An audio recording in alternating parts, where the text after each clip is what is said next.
Order filled.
Hey there, Futures Fanatics. Welcome back to the channel. I got to tell you, in light of the recent spectacular but widely foreshadowed, I guess, implosion of a prop firm that was offering direct funded accounts, it's really refreshing what I have in store for you today, which is an interview with Eric Schmitz, who's the founder and CEO of NextGen Futures Trader. And they're kind of carved out, also offering what they call IFA or instant funded accounts. We'll get into it during this interview. But it's just great to have competency and professionalism. And if I had probably grown out a goatee like Eric, we'd have the same amount of white hair there. So you're going to really enjoy this talk. It's part of my founders interview series. Real quickly, I'm not going to edit out some of the wind noise. He made us jealous by presenting from San Diego. So he's outside in San Diego. There's a little bit of wind noise, but I think it's pretty manageable. Just want to tell you about the rules. There's just one rule, basically consistency. It's a 20% consistency rule. Other than that, all the details about their programs are on their website. Actually, the website right here is, let me just go over to it real quick. So this is their website. I actually signed up for some of these programs, as I often do. I think I said in the interview that I didn't have time anymore, but I decided to sign up for the ATLs, the Addition to Live, which is basically your standard sim account that you have to go through an evaluation stage first. I bought 3 of the 50,000. These are right over here. And then you're going to notice, anyone who is familiar with Top Step X, they white labeled it. It's called Project X, and that's what I selected. So as you'll hear in the interview, this is probably the platform of choice if you want to use this firm. I just think that, again, Top Step has done a pretty good job with this platform. They've white labeled it. It's great. Good to go. You're all set. You're all set there. I think the only other things to really mention is that it's not a very long talk, but there are timestamps down below, so you can jump to the part of the conversation that you're most interested in. And what I'm most excited about is NextGen, Eric and his team decided to do a special Futures Fanatic promotion. It's down in the description below. It's 50% off either the ATL, the standard evaluation, or 50% off of the IFA, the instant funded accounts. Okay, so check the description down below. That's going to be a little bit better than any other deal that you can find anywhere else. We're just going to leave that up for about 3 to 5 days from the time I publish this video. If after that you don't see that exact same deal down there, still click on whatever links in there, or leave a comment of some kind with code or coupon. I'll see if I can figure out how to make that coupon live a little bit longer, but we needed to just have it be a brief period of time. So that'll be it for this quick introduction. I know you're going to enjoy the conversation with Eric. Let's get into it. Hey, Eric, welcome to the Futures Fanatic channel here on YouTube. Thanks for being here. Thank you very much for having me, Ron. Looking forward to speaking with you and catching up. Yes. Well, first of all, I just want to make sure I remind my audience that this is an important step when someone that runs one of these prop firms agrees to come on, and they're human. And Eric's coming to us from San Diego today, so I'm really going to enjoy this conversation. We'll get to know Eric a little bit better, and especially about his firm, NextGen Futures. So where I like to start, Eric, is just the general stuff. Tell us a little bit about your background. We both, I think, started at wirehouses, as we were talking before. And how did that lead to starting NextGen? Very interesting. So I joined financial world in 1993. I was a math major, got to be an actuary, and it was too boring for me. I wanted the action. The Wall Street movie in 1987, market moves always got me really intrigued. The movie Trading Places, all these planted such seeds in my head that I wanted to get involved in the markets. I got a first job at Credit Lyonnais Rouse, which is a futures arm, and I was delivering tickets to the COMEX every day. I had an exchange badge. And then fast forward 30 years, I worked for Bear Stearns, I worked for Credit Suisse, I worked for Bank of America, Citadel, Moore Capital, Schoenfeld, Gelber, all in proprietary trading roles. And I did this for almost 3 decades. And then as it was time to transition into something else, I saw how much excitement there was in trading. Trading has been such a big part of my life. I saw how much it had really blown up and how much interest was there. And I wanted to get involved more from a management role than from a trading role, and see if I could find some very talented traders out there that could manage my money and make a futures trading platform out of it. I dig it. So lots of experience. Neither of us are kids, right? So that's Yes. That's good to hear. So you knew about futures in the real live world, and we'll get into how you kind of started NextGen by having an option to go live right away and cut out some of the other things. So how about how NextGen came about? Obviously, there's no shortage of choice. I mention this every time I have one of these conversations. Did you, Eric, or some of your other partners in the firm, like try out other programs and say, oh, we can do better? Or how did you do your research and then decide how you wanted to position yourself in the market? I think just seeing how much it exploded and it had gotten so much bandwidth, whether on Twitter X or in Discord channels or, just in general conversations, that we started to look into a little bit, and it kind of piqued our interest, having had a background being a prop trader at firms. And we really looked at the landscape, and it wasn't what we thought really mimicked the experience that myself and some of my team had during our careers. And it seemed as if some of the model we didn't think was so accurate to the real world. And we thought we could come in and try to create a firm that would really mimic and really get people to live trading on exchanges. And we thought that was a piece that was missing, and somewhere that we could be in our own lane and sort of create an opportunity for people to get to a point of trading real money rather than simulated. It's more of a game or sort of a mentality. I've turned over 500 average 9-to-5ers into profitable traders in just 8 weeks using a little known three-phase. Gotcha. So let's get into it. One of the things that would have probably differentiated you significantly a little while ago, and now there are firms that are doing this, is you have these two types of accounts. Actually, you have three, but I think you sort of emphasize two. So the first is like the 100% like live funded account, right? And then you have an instant funded account. I spent some time on your website, but I think we talked about this before. I used to try out all these things before and do all that. I don't have time anymore, so that's why we have these conversations. So I've had a tertiary look at your website. Maybe you could go through how those two things fit together: your instant funded account, your live account, how they're differentiated, and maybe a little bit about what kind of trader you think is appropriate for each account type. Absolutely. So the instant funded accounts we launched about a month ago, and we've paid out over $50,000 to people already. And we are starting to put people into live futures account as a result of how they traded and their payouts thus far. That's really for someone that has a consistent trading style.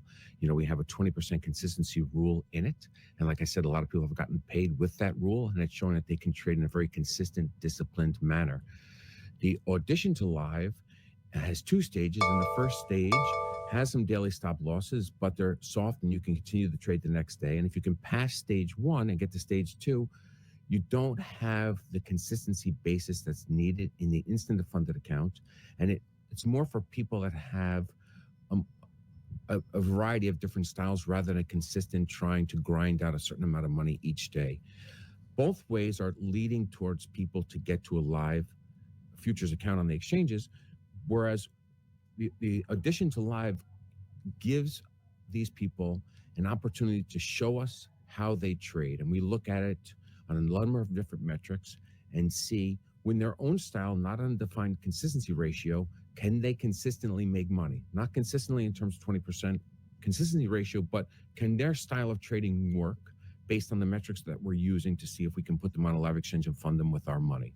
Where the instant funding, you can get money immediately. Like I said, we've paid a number of people out already, a good sum of money for only being in business for about a month with these instant funded accounts. And we are putting people onto exchanges, but they've earned the money. So we're taking their P&L, and that's part of their funding going into the position so that they can risk their money to make more money. And we have everything set up for them. So it's kind of two paths, depending on what your style is, maybe your level of consistency, your experience, and how ready you are to move on to the next stage. Okay, so I'm on your website right now, and I get these questions, so I just want to make sure that people know. You can go to the website, and it'll answer some of them, because you've done a great job with your website, by the way. I've seen a lot of other firms that sort of hide the details in the FAQ, and it's hard to really understand what's going on. So right on this page, it's saying, if you're doing the ATL, which is the audition to live, that would be a standard evaluation. You can do up to 10 accounts, right? But if you go instant funded, it's just a max of 3 right now, right? Is that correct? Correct. Okay. And no, I just, the max of 3 accounts is, I think, an important concept to talk about, because A, you're a new firm, and then you use the words, guaranteed, or we guarantee these payouts. How can you guarantee that with this model and it being this early? Is it by virtue of just having a limited amount of accounts and you're monitoring very closely, or how would you describe why you selected that limitation, because we're going to get into it in a little bit. The big elephant in the room, there's another firm that had a lot more accounts than that and got themselves into quite a bit of trouble. Exactly. So that was something that was really key for us, because the whole copy trading thing in a simulated world, it really doesn't reflect anything of reality. I mean, I use the analogy that the sim world is the zoo, and when you're on the exchanges, that's the jungle. And take an example: if you could trade 10 minis, one guy's trading 10 minis, he's copying at 20 accounts at one firm, and he's got 3 different firms that he's doing with.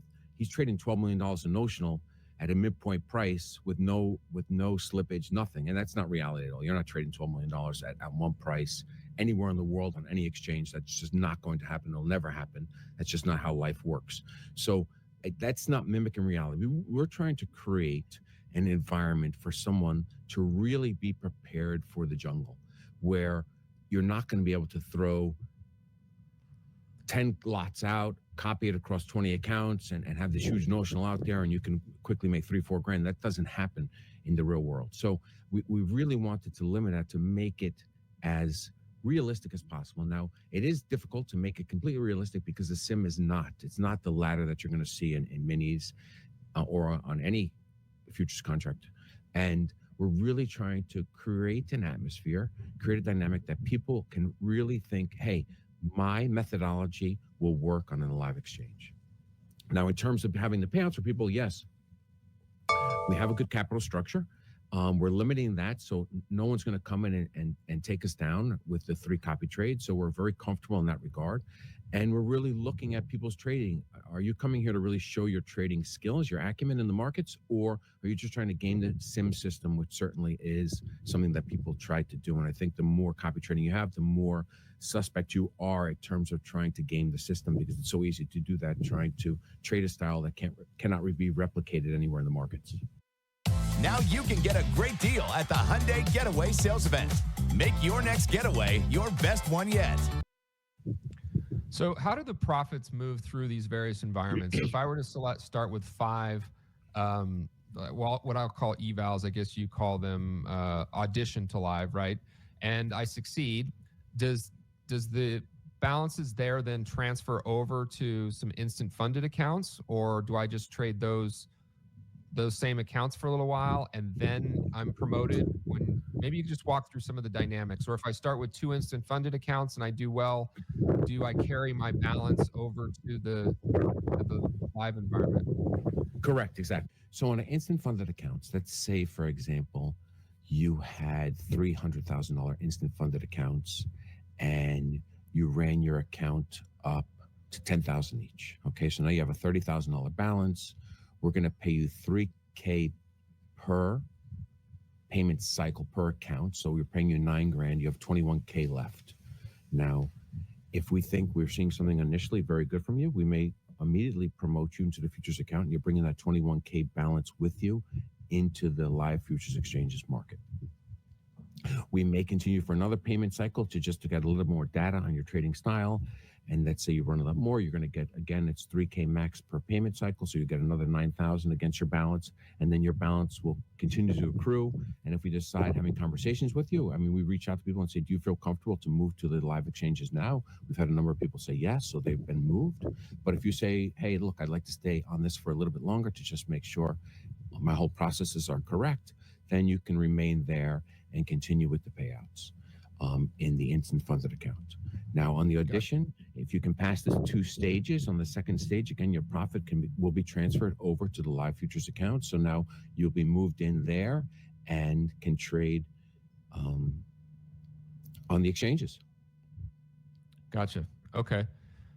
So then the next question that comes up all the time, what is the trading status of someone that is, I guess, 2 parts. So I want to go back to just a moment ago. It sounds like you're right now providing some flexibility, if you will, in allowing a trader to stay in that sim environment.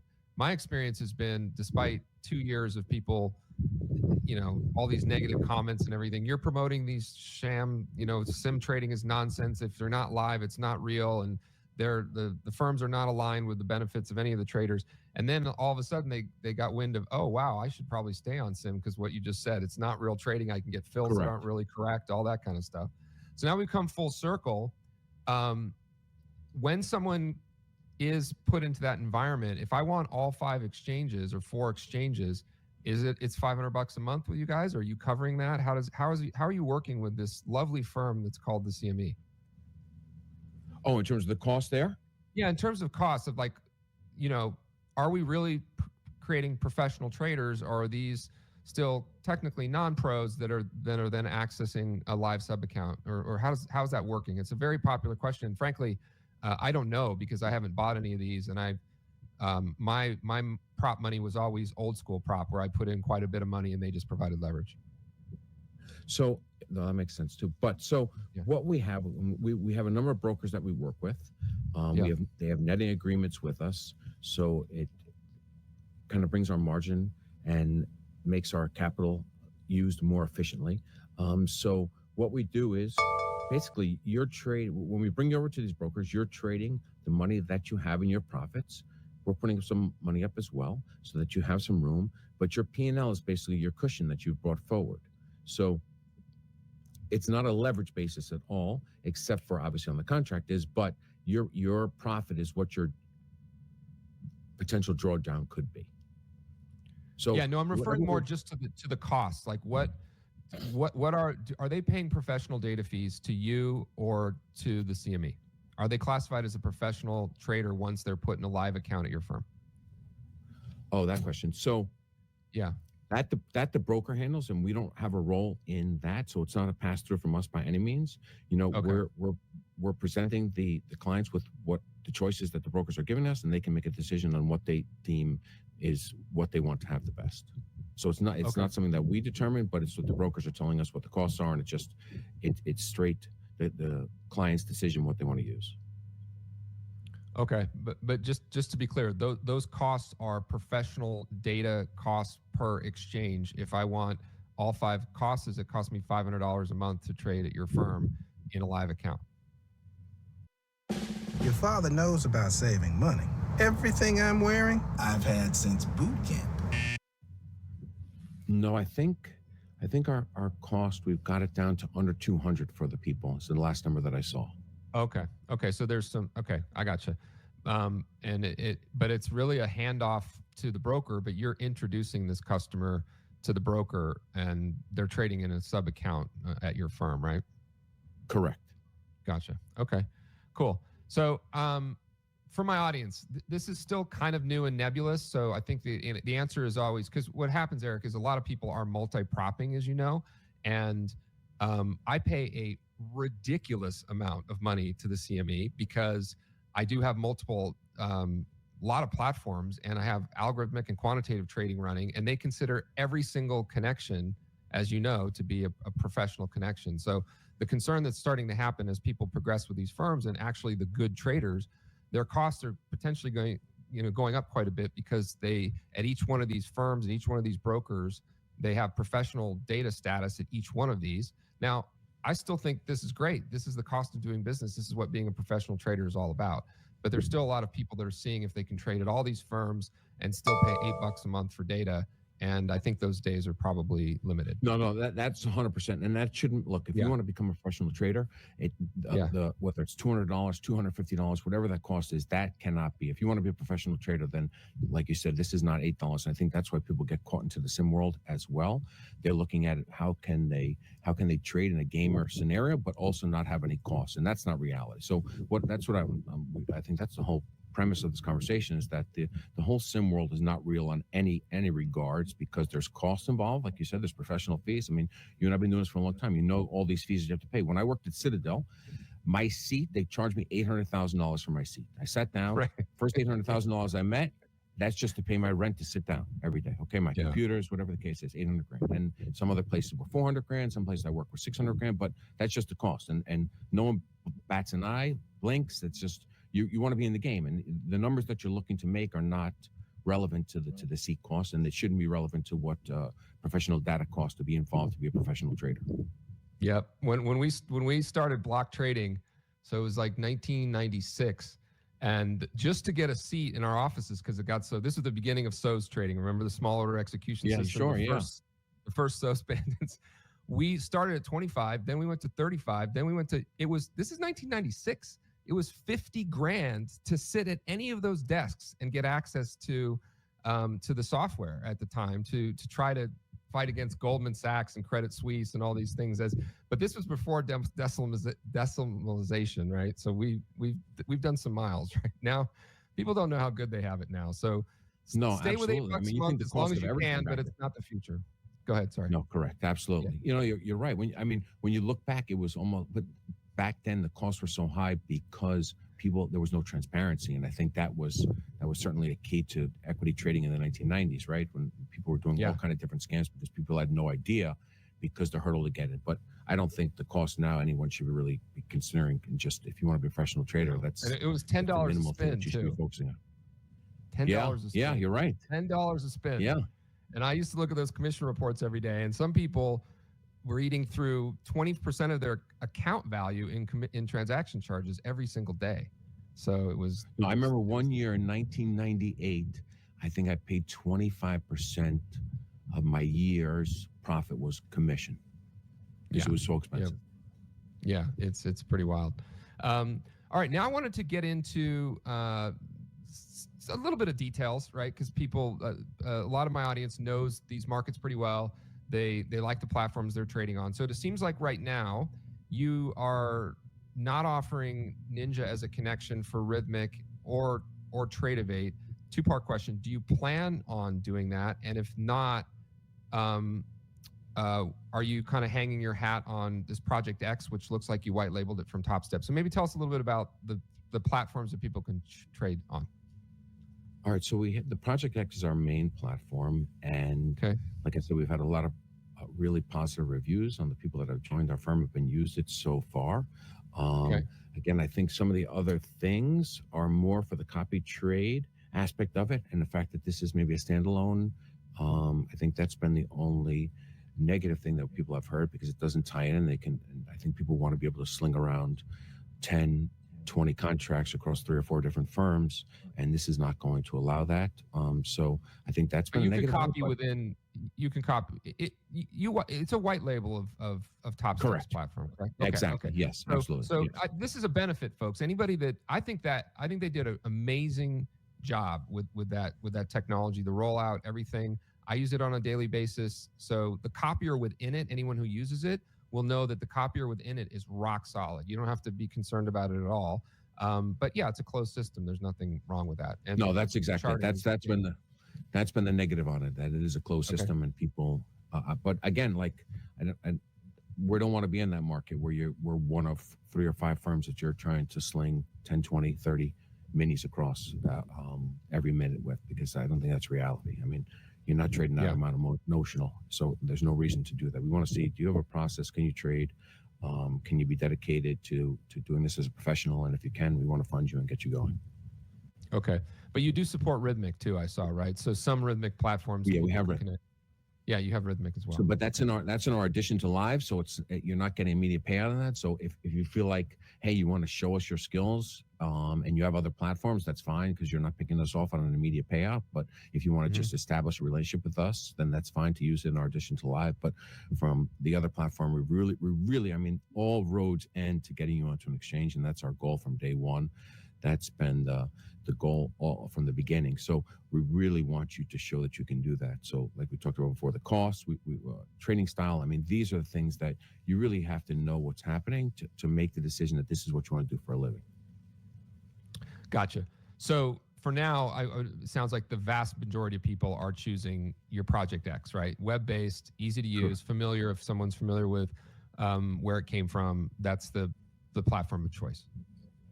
Absolutely. Yes. Okay. And are there any plans to support Ninja or Tradevate and in extension TradingView or no? There are definitely a lot of things in the pipeline now. Like I said, we've only been really going with this for about a month, and we're pushing people. So we're trying to prioritize things, getting people into live accounts. But certainly, we're looking at the landscape of the market, and we want to provide the best resources for our traders and clients. So everything is on the table, and we have internal discussions as to what timetable we can do different things. Good. So glad to hear it's going to be TickBlaze. Okay, we'll talk about that more later. TickBlaze is one of my platforms, so we'll talk about that more at some other time. That was a very diplomatic answer. I hope the answer would be no. So my hope is that we can remove the plague that is NinjaTrader and Rhythmic and to a lesser extent Trade-Avate from this whole ecosystem, because in my opinion they've been rewarded for lucking into something, and we need to provide more choice to traders and more consistent. No, it definitely was lucking. I mean, look, as you know, they came along not knowing that this was going to blow up, and they attached to a couple of really big firms and grew together, and now have a monopoly, almost like Bloomberg did back in the day on trading desks, right, on Wall Street. So I think you're right. There should be more choices, but we'll see what the demand is from our clients as to what we can best provide for them. Yeah, and they're rewarding people by never updating their software and charging the prop firms more money and lots of other fun stuff. Okay, let's shift gears a little bit to since you are offering this IFA, or the instant funded account, which became very popular in light of a recent significant failure of a firm that set the world on fire with this format. Do you see any changes coming in the model overall? I know you just got started, so you probably look for a while, and hopefully you can adapt to anything. But I mean, what's your take on, especially given your background? Like, I think you were registered and everything too, right? I was a CTA for a while, an NFA member. Yes. So I never know what the regulators are going to do. But how are you thinking this might pan out, or what 2025 could look like for your firm and for the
industry in general?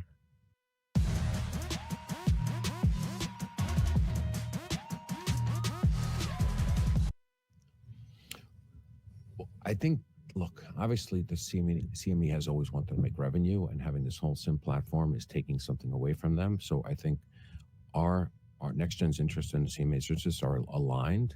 I think regulators are definitely going to look at the blow up and question that. I mean, we have to see legal cases, whatever happens from that, and how much attention that gets.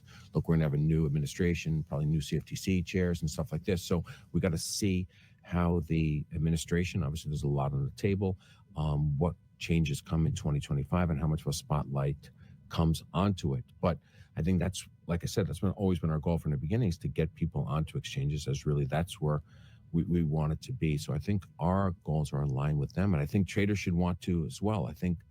I mean, when you see the numbers that people were owed, but you're trading in the SIM account, it's almost like monopoly money. Like, how could you be trading in such a fashion, but it's so unrealistic to what the real markets are? Yeah, for sure. And chirping and chirping and chirping about blazing the path and doing things differently and no rules and all kinds of other insanity. So we'll leave it at that. We're here to talk about you, not about some of these now infamous firms that were only with us for a short period of time. Thank goodness.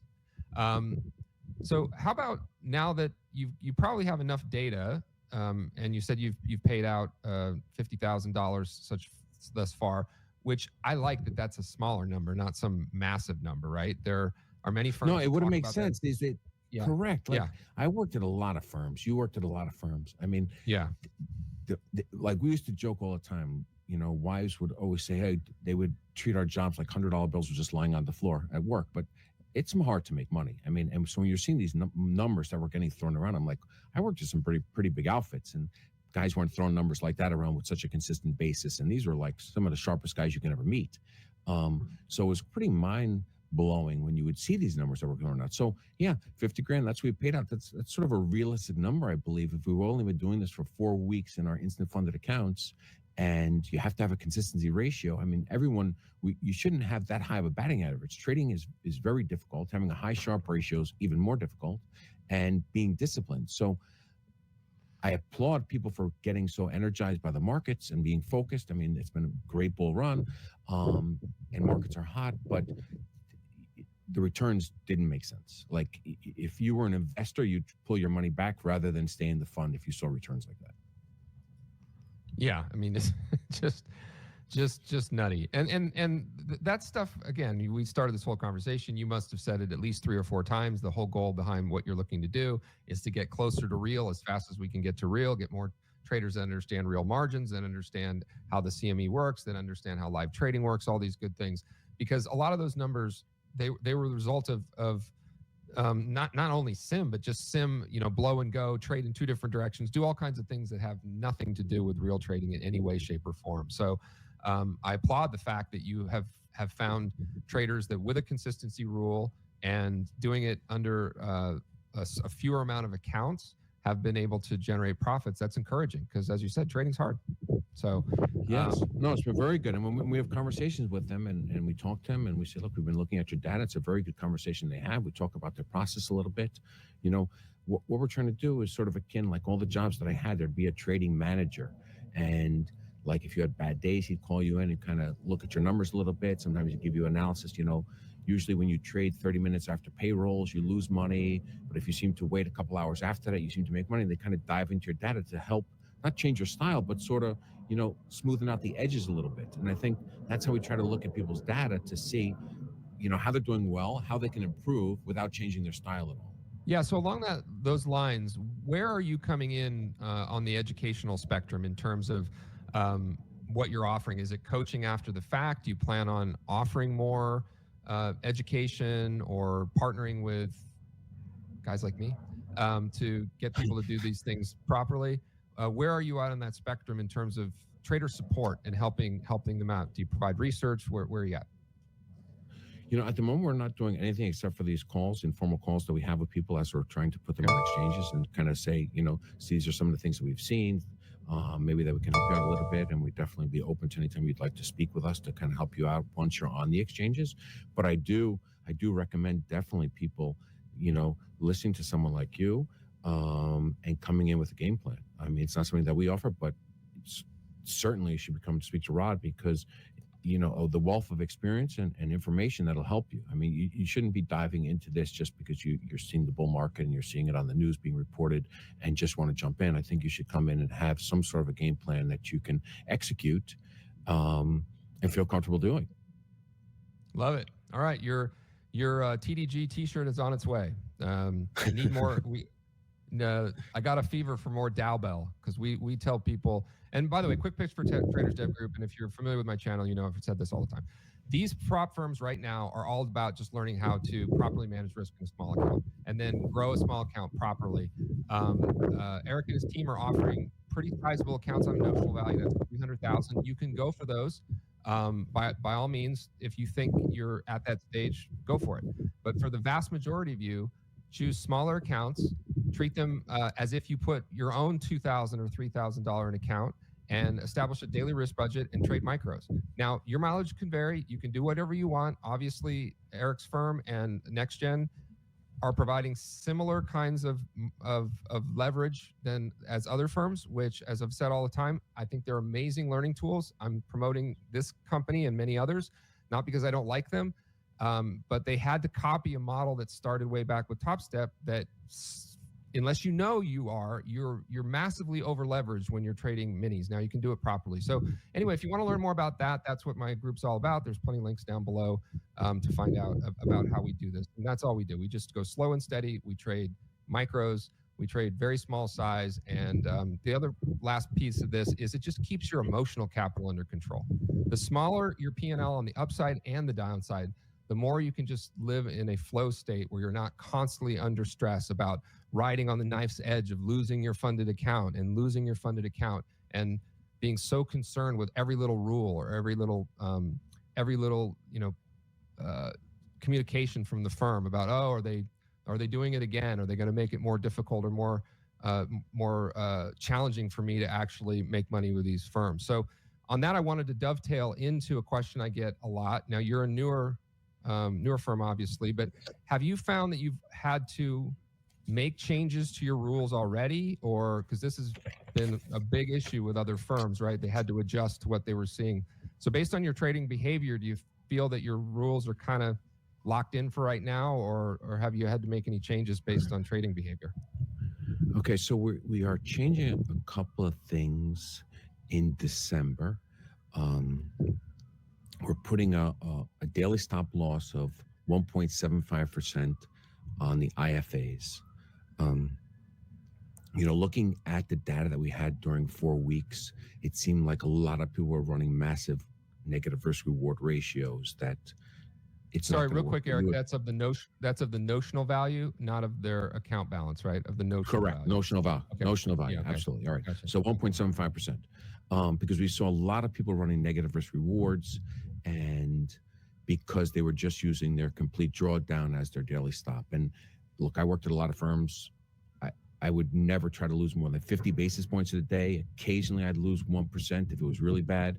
When I worked in More Capital and Louis Bacon was trading billions of dollars, I rarely saw him lose more than 1% in a day. So I think 1.75% on the daily stop loss is definitely enough, because it'll give you 3 days. If you lose 3 days in a row, then you'll be out. But if you're like, if you have 2.5% and your max drawdown is 5%, you have 2 rough days and you're out, then you didn't even get a chance to show yourself. So I think what you said earlier that led into this in terms of what you teach, and I think what people should try to do is have a position that if we're implementing 1.75% daily stop loss, that shouldn't even come into consideration with what you're trying to do, because that really is a healthy daily stop loss. Look, if you're in the real equity markets, you're going to be having, say it's your own money, you're going to be having a post margin if you're running positions with more losses on the notional of your account than that on a daily basis. Or they're going to stop you out immediately. You're going to get that call and that you've been liquidated in your position. So I think, it all ties into trying to make it as most realistic as you can to what the markets actually do when you're live on an exchange. Perfect. So the little shift, though, for my audience that you do have to make here is, so Eric's talking about of a notional. We've all discussed the notional is just there. It's not very real. So on $100,000, that'd be $1,750, right? But correct. As he just said, though, 1.75% of your notional 3 days in a row wipes out your entire account. So what we do at Traders Dev Group is we say your daily risk limit, loss limit, we call it our daily risk budget, should not exceed 10% of your total drawdown. Because then if you do that, you would have to take your max daily loss, self-imposed, 10 trading sessions in a row, having never made any money, to actually lose your account. And if you can produce risk-adjusted returns within a 10% daily risk, because this is how small account trading works. It doesn't work, what Eric was just mentioning, like 1% or 50 bips, that's on hundreds of thousands or millions of dollars of positions. It doesn't work like this in a $5,000 account or a $2,500 account. If you were to deposit $5,000 of your own money and we're risking more than $500 per day, and especially trading a mini, you're not even going to last a month. I don't care what your strategy is. You're over leveraged. You probably won't last a month. So anyway, again, you can find out more about how we tell people to do that. But the very rough thing is about 10% of whatever the total account value is should be your daily risk budget. And the only time you ever increase your daily risk budget, you don't increase your daily risk budget when your account grows. You increase your daily risk budget when the average of your 3 best days exceeds your daily risk budget, because now you're actually producing risk-adjusted returns. So you earn the right to take more risk, okay? But you don't earn the right by having, even within a 20% consistency, I'm getting a little wonky here, you can grow an account in such a way that you could say, oh, well, now I can take more risks. No. Unless you are producing outsized gains on certain amounts of days, that's how you eventually increase your daily risk budget. So thank you for allowing No, Rod, me. it's great that you just said that, like, because I'd always have a 5% max drawdown in every firm that I worked. And like I said, I'd risk 50 basis points. So that's 10 days, like you said, 10 days, and then I would be out. So I kind of looked at it like that's very similar.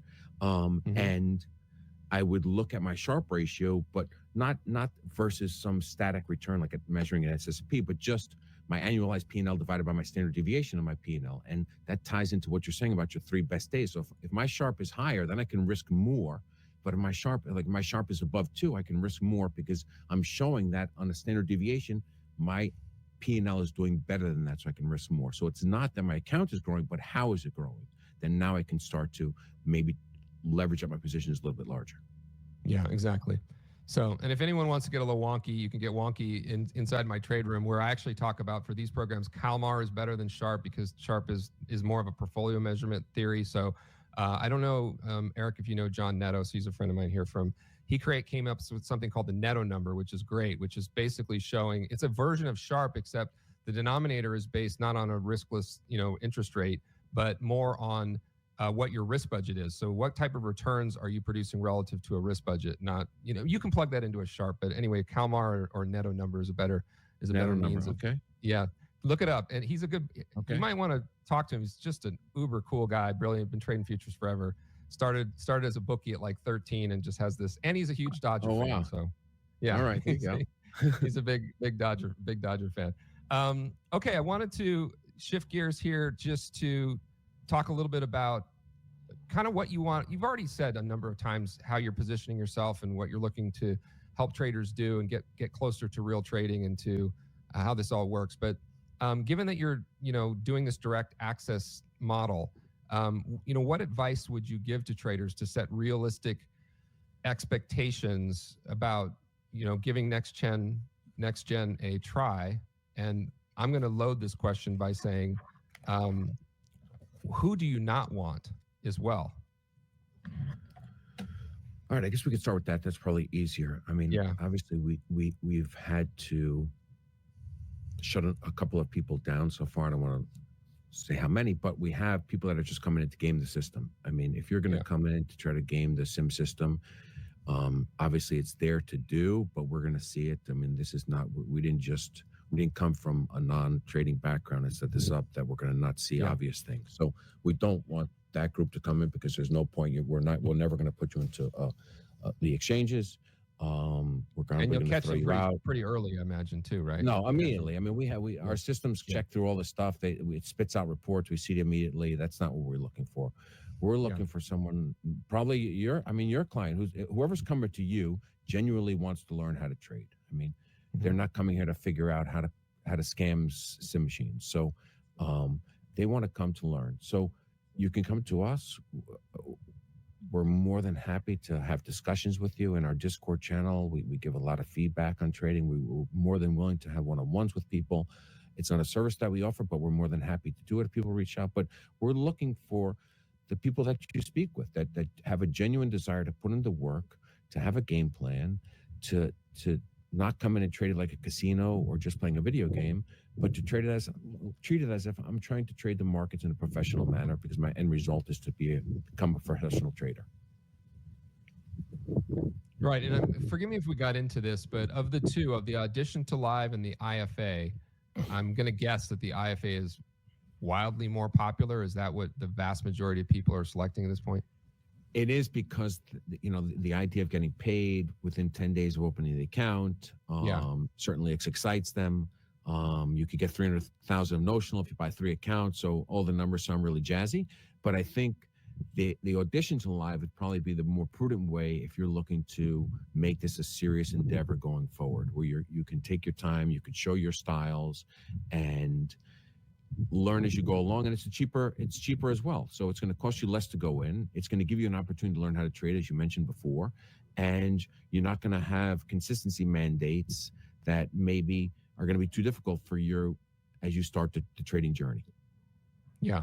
Okay. Fantastic. Well, Eric, we covered a lot of ground here. I really appreciate it. I don't think I said at the outset, you're making everybody jealous by doing this outside. You're in San Diego, right? So not in some far off land. For those of you that are, most of my audience is U.S. based, and so is your team distributed all around, or you have other people that are local in that area? There's no one around here, so everyone, and the rest of the team is jealous as well, because I try to have a lot of the calls outside. The boss gets to be where he wants to be, right? Okay. Exactly. Yeah. Okay. Fantastic. Well, thanks so much for joining us. As I will have said on the lead-in, we're going to try to put together. We're not going to try. We'll put together something that we hope is kind of compelling for anyone who watches this video within the first 5 days of when it's released. That will be down in the description below. It'll be exclusive to the Futures Fanatic channel. And again, if you're seeing it after 5 days after it's been released, then it won't be there anymore. I'll mention that in the lead-in as well.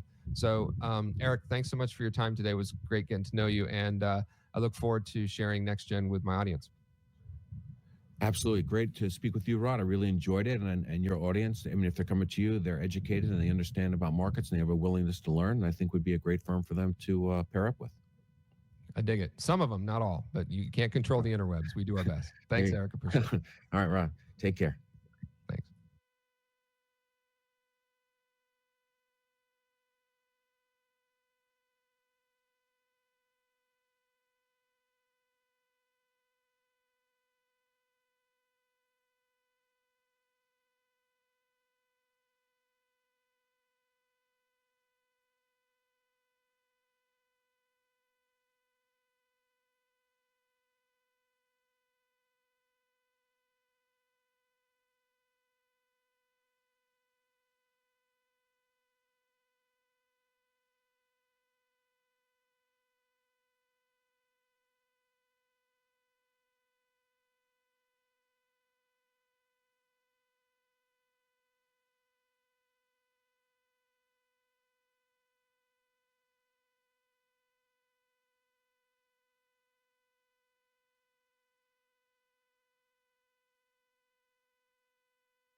On the NASDAQ, pull back into this 21 EMA, that blue line, looking to add into this position for a breakout through that 200 area up there. 21,200, kind of what I'm looking for.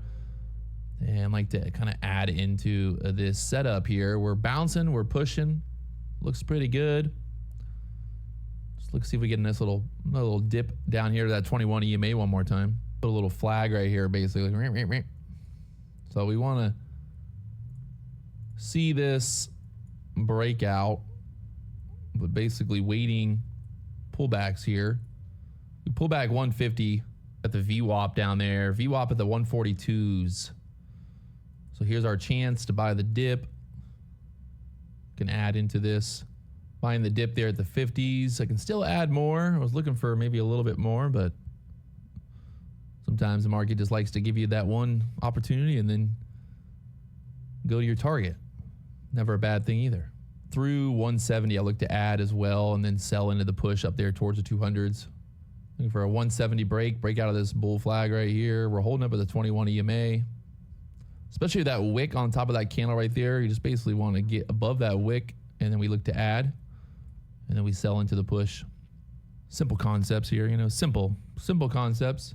Basically make a new high above this previous candle and then up there towards the 200s next. All right, we're going to test that 70 level here. We're right at a pivot point too, so This is all lining up so beautifully. There's the little push. All right. Getting above that for now. Let me see if I can add into like a little pullback here. Maybe just give me a little pullback here. There we go. A little bit more. Test that 70 area right here. All right, we're adding. And looking for a squeeze straight up towards that 90, 80. That gap fill. Well, yesterday's close is right there at 190. So I'll look to kind of get this push through the 80s up there to the 90s next. If we break above the 70s here again, I'm going to add one more, add another 22 contracts here. We are right there at that pivot point. There's a pivot point like right here at 64s. So it's kind of holding us down. We'll get through that. And then up there towards the 200s should be a nice little push. So once we get back above 70, adding here and then getting a push up there towards 200s. Some buyers trying to step in here. Again, just watching that 70 area. Should start ramping up through this 70 area. Looking to add right there. And then just looking to sell pretty much into this push above the 80s. I got big nuts and I cannot lie. My mama don't tell me why, but my big old balls, they make me hold for big old profits. Let's go. Come on. Bitcoin trying to make new highs here as well. Get this NASDAQ push with Bitcoin. Whee! Look how tight this thing's getting here. At the 70s. Come on. Just push it. Oh, fucking E, boys. Right to the fucking 80s there. Take a little bit. 78s, I'll take some. We're long from the 58s, so still getting our little push here. Now we can go into the 80s now that I took my little profit there, you know. You got it. You got it. You got it right here. There we go. Up to the 85s now, boys. Got a little left here. We got a little left. Let's get that fucking 90 push. Lock it in. Put it on the board. Put it on the board. Motherfuckers. Take it there at 83. I'm fucking over it. I hate this fucking... But for anyone that's wondering, yes, this is real. We are trading. We're not hindsight trading. We're not trading copy. We're copy trading 11 accounts, and then we've also got some other accounts there as well. We'll let this one ride. See if we can't target above that CPI number high there. Already up there to the 190s. Pushing beautifully. Oh, I maybe take some here too. Take some right there on 199. Got 3 contracts in this account. Pushing off that 21 EMA right now. Break that 200 area here. We're going to let this one ride. So I'm going to let this one ride up there to almost 200. We locked in this account. There was that push up there almost to the 200 that we got. And beautiful. Love to see it. So if you guys want to learn more, check out the course. It's $199. Hey, you know, like I said,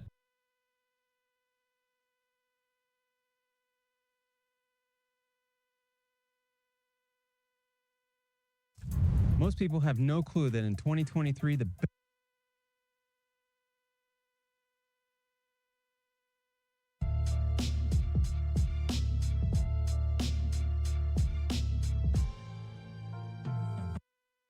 on this Thursday. Robert, come on in. We do, and here we are. We have the top 5 live funded traders. Yes, traders, not customers, not prospects, traders. And here they are. Falcaron, 8,800. We've seen that name around. That looks like a S-com at the top. We're going to fix that because we want everything to be the same. And we have Robert C. That is not me in spot number 2, $6,984. That is a different Robert C. And I did not make $6,984 yesterday. Lena V moved up some spots, $6,400. Hung Chen C, $5,731. And Pin Sin, we've seen that name around a lot too. 2 comments on this. Falcaron in October took $49,500 in payouts. These are live funded traders, 1 account trading only. $49,500 October in payouts. In Pin Sin traded the 6A, and if we want to know what that is, go ahead and chat, type in what the 6A is, and he trades 16 different products. But if you know what the 6A is, I'd love to hear it. Those are the top 5 live. We'll be back with the top 5 XFAs momentarily. Robert Balcaron. You've seen that name a lot lately. There we go in the chat. There you go. 6A. The Aussie. Well done. All right, 50-50 on the tilt right now.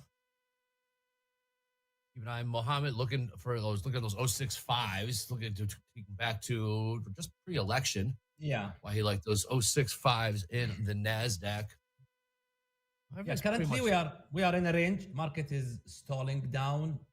The Bollinger is inside. So really there is nothing to do here. I need to see a breakout of this one.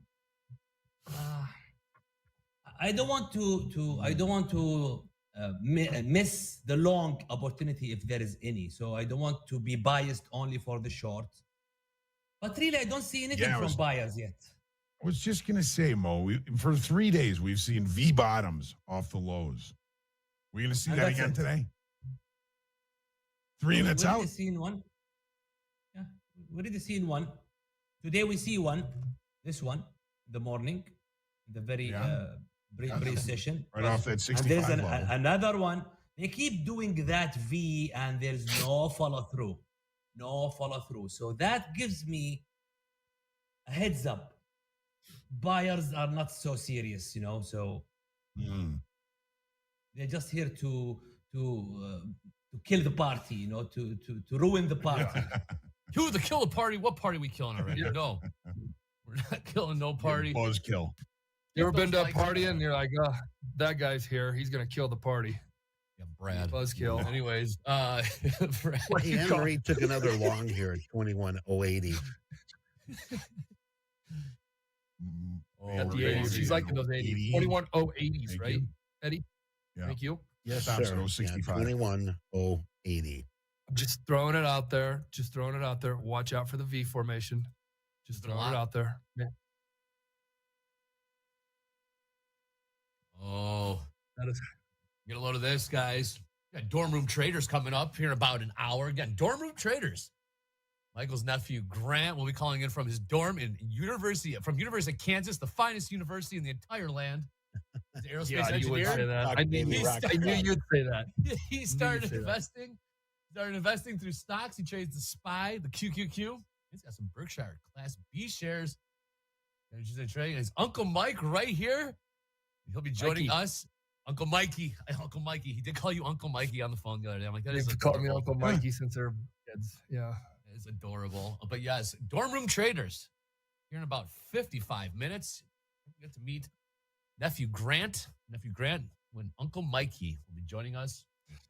The trading's good. This thing is going to be some cool. roots here. Yeah, we do.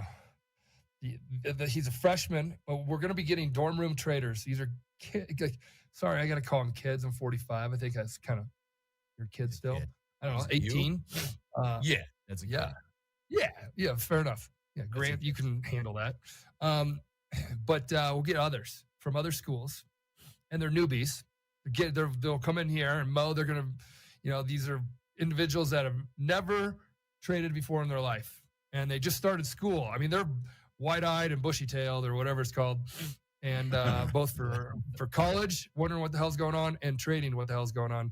So I'm sure we'll get some questions that are going to be beginner level. Traders. But if you want to get your head, get out of chop. I don't want to live 9 to 5, paycheck to paycheck. I wish I would have known this 20 years ago. This is a hidden gem. Well, we're not living under that bridge from the Nebraska tailgate yet. We're on a bit of a cold streak. Can't trade the moment. I think the only anecdote to a cold streak is to do some hot streaks. So let's nice job, Jack. Wow. That's what I'm thinking about back there. Very smooth. Very nice. As he did it. Hot streaks. Look at who lives another day right here. The Lesh. What does the P stand for? I don't even know. The pinnacle, the Lesh pinnacle, the pinnacle. 88 days. We are within striking distance of 100 days of excellence. Picking up a cool couple bucks yesterday. Derek, VJ Singh, Allie, and William rounded out 17 grand over this 41-day streak for Derek. That's some serious trading there. Yeah, let's not overlook Derek M. That's 41 days, up 17 grand. That's pretty legit right there. That's really good. That's very, really very good. Very, very good. Dilesh, 12 more days, buddy. Let's get 88 across the finish days. line. Hell of a Lindsey ski Vonn coming season, back. huh, Dre? Yeah, Lindsey Vonn coming back. Speaking of ski season, I just saw Lindsey Vonn coming back. Anyways, nice job, Dilesh. Derek M., congratulations. Keep it going. Really quickly, who faded that and who made money? So hopefully there should be silver linings out of every trade, both winners and losers. Lobbies and concentric bands. So Wow. let's No hit lobby. our certificate going to the on trader Sunday. with the highest starting balance from 11-12, who is Austin L. Trading a host of products. He's going to be starting in the live funded account with $29,938. Congratulations, congratulations to Austin. Looking at his card, just some great stuff here. He has 17 days in the XFA with only one losing day, 94% winning days. Playing small ball, copied across a few accounts, but great. No DLLs. This is just wonderful stuff here. You want to know how much that losing day was for? $26.12. Really? Oh, wow, nice. You are being called up. Let's take a list of everyone else that got called up that day. I believe we have 8 new traders here. Yes. A global affair. We got Evelyn, Eugen, Chris, Euron, Imain, Daniel, and Gabriel representing Europe and Asia. Great stuff all around. Total payoffs. Very Look at these nice. guys. This is 20. awesome. 1, 2. How many do we got going for do you know roughly for the week or no? What do we have last week? How many? Off the top of my head, I think it was I would 100. say in a week. I thought it was. We had a chart out there. 100 accounts, maybe. We only show on this list, by the way, the new traders that get called up to the live account. Getting called up to an active, people that were already in an active live account, like Dakota, who replenished a while back, Nick for a Tick, and others won't be on this list as they've already been called up in the past. Yeah. So somebody asked a question. Why would you call up Gabriel? He's 1,500 starting. Well, Gabriel took out 11.5. Gabriel must be trading extremely well, and there must be something in their data that we evaluate that gets them to pull him up. It'd be 1,500 regardless if he was at an XFA or a live account, because that's the payout that they took. So It's a case-by-case basis, right, Michael? it's 100% case by case, because you can see individuals and they're getting better and better at it, because we're really understanding the behaviors of our traders more and more, which you should be understanding the behavior of yourself more and more, is what we go back to emotional intelligence and what Muhammad's talking about. We're trying to understand, because our job really now is to pick the best traders that we need to pull up to the live account, because those are the ones that are going to be trading real live capital, instead of just putting everybody on the live account, which we've been doing for years up until we got the XFA going. The XFA gives us a look, it gives us a data set, and it gives us the ability to evaluate them at this new heightened level of stress or pressure. Can they perform there? There's another one that we talked about, is the live level of getting yourself actually to become a real live professional, prop firm professional trader. So, how they do it, we don't explain that, because we have our own chat. No one seems to know this, but Amazon actually has a $50 million fund that they have to pay out every. Chat, we always like to let this cook for a couple seconds, and then I'll throw it to. Go to Eddie. Eddie, what are you appreciative for on this Thursday? I appreciate that I got out of bed today.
Welcome back, everybody. This is Shoulder Tap. I am Jack, joined by Ben today.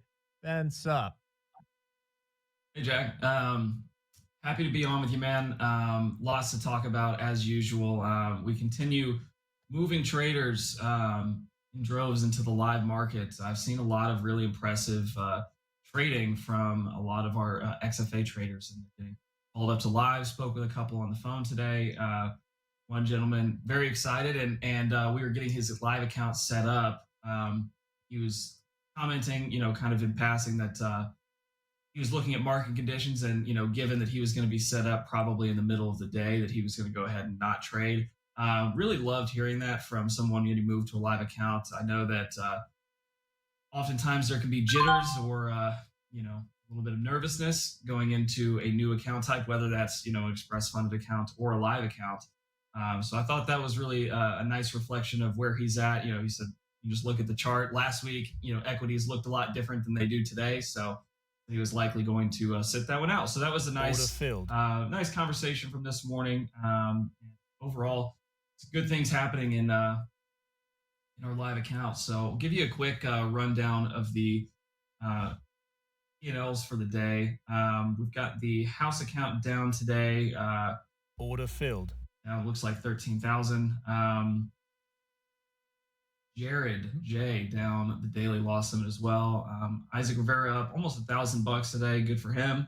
Deanna up 370. Dakota up 1,300. Alexandros had taken a bit of a cold streak after his massive day a couple weeks ago. He's up $7,000 today. Want to see him lock that in for sure. Thomas J up 4,200. Jonathan up 5,200. Kristaps up 4,500. Randy up 2,500, and Nicholas V up 5,400. He's someone that we're going to have to continue talking about, Jack. He's really been crushing it. Although he's hit the daily loss limit a few times, his big winning days have been multiple $1,000 days. Love seeing that. He's doing very well. He's grown the account balance about 50% in the last few weeks. So really impressed by that. And last but not least, we've got Jordan up 3,100. So some pretty good activity overall. It's been overall this week, it's been kind of a mixed bag. First couple days were relatively red. Today and yesterday, relatively green. So, if you're green, definitely lock it in. Make sure we're approaching the end of the week. We're almost there. So keep yourself green if at all possible. And if you're red, don't kill yourself. There's always opportunities tomorrow and into next week. So that's the quick wrap up on live funded accounts. We've got some trading cards, one of which we didn't get to yesterday, Jack. So unless you've got anything you want to talk about first, we can move over to trading cards. No, I will. Full disclosure, I don't know if you saw me shift down in the frame there. I lowered my seat a little bit to be in the center, and now I'm sitting at my desk in such a way I feel like a little kid. It's really high, but I'm going to fight through this, Ben. And we have a first card here that I love. For Balkaran. Love Balkaran's account here. I'm going to double check. I don't believe that is the correct average daily P&L we have for him. I apologize for that. He actually has an average daily P&L positive 330. Actually inched up, Jack. This was a card that we had prepared for yesterday. As of the last two trading days, really pushed him over the mark. His average daily P&L is positive $463. So apologize for that visual discrepancy there on the trading card, but he has been really killing it lately. So Balkaran's one of our best live funded traders. We talk about him a lot. He's been on the big board, occupies really nice spot there, and his trading has been positive over a significant period of time. There's 64 trading days complete. I would say if you strip out the last week or so of that, Jack, it's been pretty slow drift higher, right? You'd have a couple of good days followed by a couple of daily loss limits or losing days, and then you net those out over a given week or 2 weeks, and he's up a couple thousand. Not to discredit that by any means. That is positive expectancy. It is, increasing his account balance over time. But there's been a pretty marked difference over the last week or so. He's been green steadily. Outside of today he'd taken the daily loss limit, but over the last 4 trading days, excluding today, put up almost $25,000 in profits. So really sharp increase in this account. And I love that it's across several days and not just a, flash in the pan, he made 25,000 in a single day. Balkaran knows what he's doing. He's been doing it not just at Top Step, but in this live account now for coming up on, he just eclipsed, 3 full months in the live account. So love what he's doing and getting to see him come in every day. Today, we saw somewhat of what I had characterized as, earlier trading in this account where he was up a few thousand, ended up taking the daily loss limit. Got to be cognizant of that, but that's going to happen. Losing days are going to happen. He's on a really nice upward trajectory over the last, I would even go further back and say 2 weeks. It's been really nice and green. So that's the current update. He's also taken 55,000 in payouts in this account across 3 months. That really speaks for itself. He's had a couple of infusions, not particularly large ones, from XFAs that were called up additionally, but overall, taking 55 grand across 2 payouts in 3 months is really fantastic. And again, it's on a nice upswing in this account, Jack. Probably plenty more to say here, but what do you think of when we talk about Balkaran? He's usually a feature at a minimum every other week, and he's on a nice win streak right now.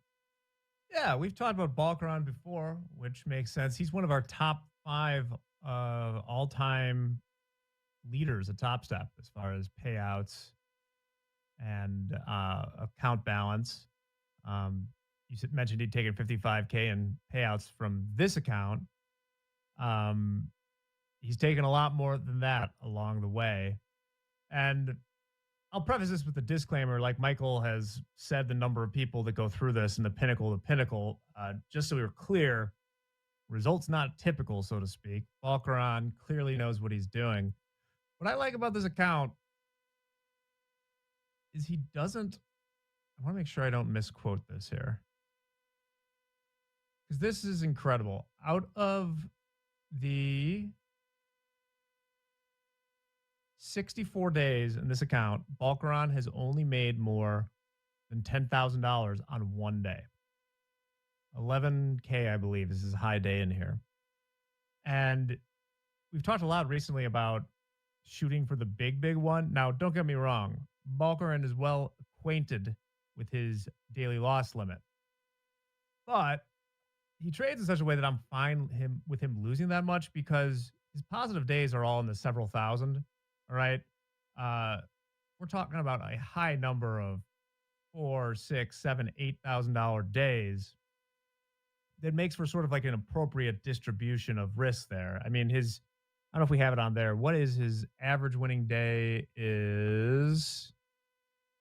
Got it right here. It's slightly higher, about 4,900 on the average winning day. Average losing day is just shy of that daily loss limit by about $50. So, usually he's losing that daily loss limit, but when you've got a 44% winning day percentage and you're making, nearly double what you're losing, about 1.6, 1.7 to 1 winning day to losing day. There's positive expectancy there. There's going to be fluctuations. There's going to be win streaks and lose streaks when you're losing streaks when you're that close. But overall, like you're saying, Jack, I'm pretty comfortable because you're going to see over now 64 days. And as he continues on, you're going to see that distribution and it shakes out in patterns, right? Sometimes it's every other day win-loss. Sometimes you got a streak of losers and a streak of winners. Right now, he's been on a streak of winners and it's nice to see. So it's important to ratchet that up as you go along. Yeah, I'm going to make it a general rule for me. I'm not going to go into a shoulder tapping of someone who's in our top 10, 20 all time. They're rarely on here. And if they do, for instance, Dakota had that one slip up and he came on to defend himself. I'm also sure Dakota, for instance, knows what the issue was and he won't sleep through CPI again. He got it. Message was loud and clear. Balkaran knows what Balkaran is doing. We're just here to witness his rise. But it's always good to check back in on him. Yeah, most definitely. And I'll tell you, Jack, we're at a point now where, proven profitability, taking payouts across time. For our very top traders, we want to make sure that they have the ability to put size on when the right setup occurs. And that's something that, that's a conversation we just recently had with Dakota. A couple times now we've had it this year where Dakota's been trading very well.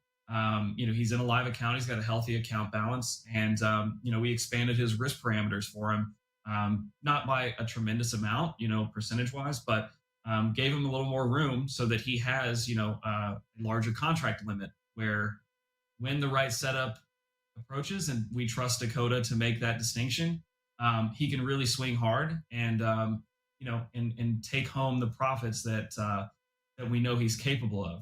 He's a good trader. And what I really like, Jack, since we made that adjustment 2 days ago for him, he's traded relatively small and had pretty small, again, it's all relative, but $1,000, $2,000, $3,000 winning days over the last two. And that tells me, again, he's trading responsible with his size until that fat pitch comes across the plate. And now he's equipped to size into it. So, we've really seen that burden of proof with Balcaron, and that's likely a conversation that the risk team is going to be having with him here in the near future because we want him to be able to put on size when he's trading at his best. And right now he's on a really nice win streak. So we can leave it there if you don't have anything else to say about Balcaron. Yeah, so we're not letting Dakota trade 75 NQ like that one individual wanted. No, he didn't even ask. He knows better.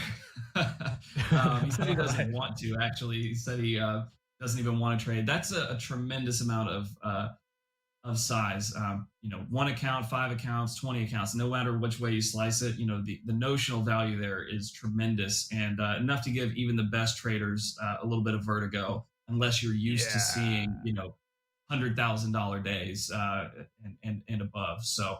Our traders millions of dollars is what you're millions of dollars. Our traders aren't necessarily at that level at this moment. Not that they can't get there. We want them to eventually, but I've had that conversation a few times, Jack. I guess to take a slight detour. Top Step is never really intended to be the ultimate destination, right? Of course, we want to put capital in your hands, give you an opportunity to improve your lives and your family's life through trading.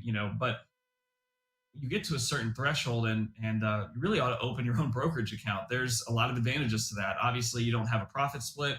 There's some tax advantages to trading futures in your own personal account. Not a tax advisor, but that's just an objective truth there. So we always want to continue pushing our best traders to be their best and to eventually grow. Growing out of Top Step is not a bad thing. I think if you're in a point that you're doing that, means you've got a really healthy personal brokerage account that you've funded hopefully through payouts at Top Step, and you're ready to take that next big leap in your trading journey. So that's just a quick blurb about how we view ourselves in the space and where we want to, what role we want to play in our traders journey. So with that, if you're ready, we can keep it moving. Yeah, let's move it. Who we got next? All right. Next up, we've got Trevor L. Now, Trevor has not been in this live account with us for particularly long, but this is more of a traditional shoulder tap, Jack. He would definitely be getting a visit on the trading desk from the risk managers at this point because the math is not working with the trading at the moment. So you can see straight down the middle, 50% winning days and 50% winning trades, but we are upside down on reward over risk. We're losing almost 3 times as much as we are making in a given trade.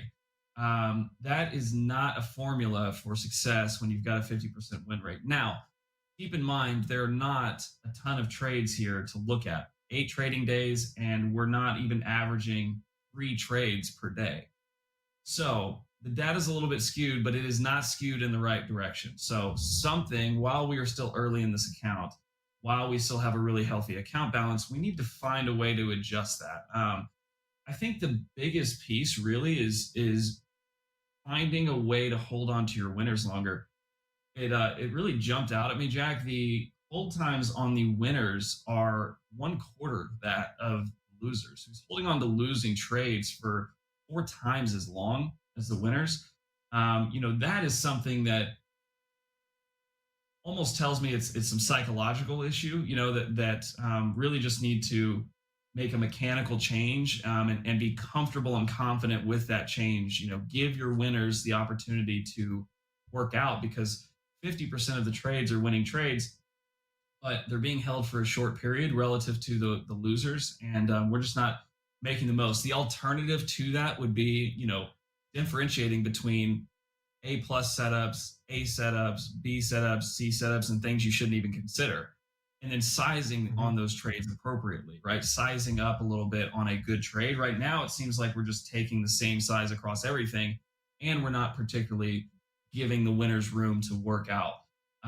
So just need to make some changes. I mentioned jitters into the live account. That could be one of the elements here, but overall, we need to make a change, and there's still plenty of time to right that ship. This reminds me, Jack, very simply put, I love this saying from John Carter, a relatively famous trader in the space, and he trades futures often. Says that in trading, you need to eat like an elephant and crap like a bird, and we're doing that in reverse at the moment. We are eating like a bird and crapping like an elephant. So really need to flip that on its head. It doesn't have to be, a strict 2-to-1 reward over risk. A lot of people think that's the 11th commandment, that you have to trade that way. Not necessarily, but we do have to find some positive edge in that relationship between reward over risk and win. So that's what I'll say about this trading card, Trevor. Hope you're listening. If you are, you're welcome to reach out to the coaches or to the risk team and talk about how to reverse that. But yeah, that's what I've got here. Jack, what are your thoughts or any wisdom you can bestow on Trevor? I can see exactly what's going on here. It's rare, but I can hear because of how few trades there are. First off, the last 4 days was kind of like doing the same thing 3 times, and then the 4th day, just saying, F it. Let me tell you what this individual is doing. If I could just think about what a great trader I could be, Ben, if I could hold winners with the confidence of most people holding losers. Because what's pretty clearly happened here is he has he's doing the same thing, trades a couple different things, but the story's in the hold times, right? So 4 straight $3,000 losing days, essentially. And on those days, on 3 of them, it looks like he just put on 3 contracts. And well, in fact, that's exactly what happened, because those are the only trades. 3 contracts and just let them ride all the way to the loss limit. And on one of those days, it was an 8-hour trade, another 4-hour, hour and 13. So he was holding those for dear life. On the winning days are small, but he's kind of doing the same thing. The difference is that the hold times are much shorter on the winning trades, which leads me to believe it's kind of like a fear, seeing that green and being afraid of losing it, but being very, shall we say, hopeful that when you are in the red, the sun will come out tomorrow. Yeah, that would be, if you have a target, have a loss, let it play out. That's what I would say here. And then also, I should have said this at the beginning of every card, you are losing too much a percent of your account at this point on several days in a row. So it's a suggestion, the daily loss limit. It's not a rule that if you lose, you must lose it. That's all I have to say on this one. Yeah, absolutely. And one last piece. I know that there's, Trevor's not the only person that fits this category, but got a lot of open accounts outside of just this live account. And that being, a situation where it distracts you. It can really steer your focus away from profitability in what is your best opportunity in this live account, because the sky's the limit on the live side of things. You can make, especially if you're trading well, you're trading like Balkaran, we want to open you up. We want to expand those risk parameters. We want to give you additional tools, bells and whistles for that account. Trading in or attempting to trade in sim forever is really not a recipe for long-term success. There's also a pretty high operating cost to, try and go through trading combines and then into XFAs and so on. So there's just a lot of additional account activity outside of this live account. I think that could be distracting from this performance. So that's one other thing I would encourage Trevor is to just focus in. I'm going to continue talking about it, Jack, because it's one of the most impressive things I've seen all year. Is Faye, one of our live accounts that we feature often, her October performance, putting up $45,000 in a month on a 50K account size. Futures, when you are focused, when you're trading, a hot market and it is in line with your strategy, the amount of money you can make from a single account is tremendous. But when you're trying to manage, 15 different accounts, it can be really difficult to do all of that at once excellently. So focus on excellence in one place. Something important. I nearly was going to mention this. I did want to drag my queen Faye into this, but this card, if you just look at the number of contracts traded and the trades and the hold times, looks quite similar to Faye's. But not with the same results. So I don't know. I haven't seen the actual trades, but it would seem, I really think it comes down to, I would have to look deeper into it, but I think it comes down to not letting the winners play out. I think there's two options. Either you're not letting the winners play out the same way you hold on to the losers, or you're over leveraged. Those are the two that stand out to me on this card. I mean, or your strategy is bad, but that could always be the case. But you won't find out unless you hold the winners longer and have appropriate leverage so that you don't get shaken out. Yeah, that's true. It could also be, a lot of traders are big fans of break even stop or bringing their stop up. I think a lot of times when trading looks like this and you've got really small winners or scratch trades that are in high frequency, that's trade went in your favor to a degree and you moved up your stop, it retraced, and now you got stopped out for a $200 winner or something like that. So I think a lot of that comes back to confidence in the strategy, confidence in your, the work that you've done to chart, identify levels, whatever it is that goes into your strategy, put in the work and then execute with confidence. Because if you're, stopping yourself out or exiting the trade because you don't want it to go red, I think that's how you can end up with small green days and then big red days. So that's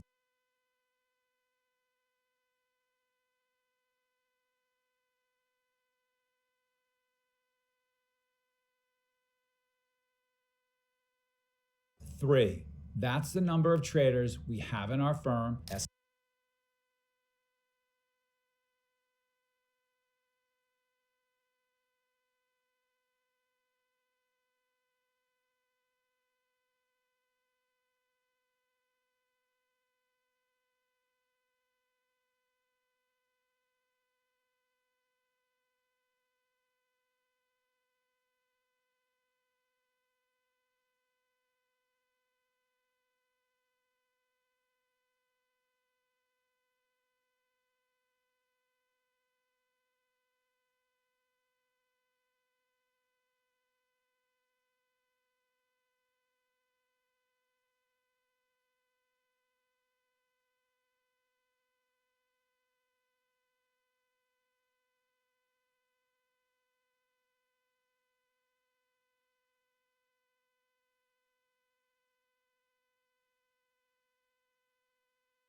everyone's doing all right. Now we're at all-time highs again, you know. So um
Order filled.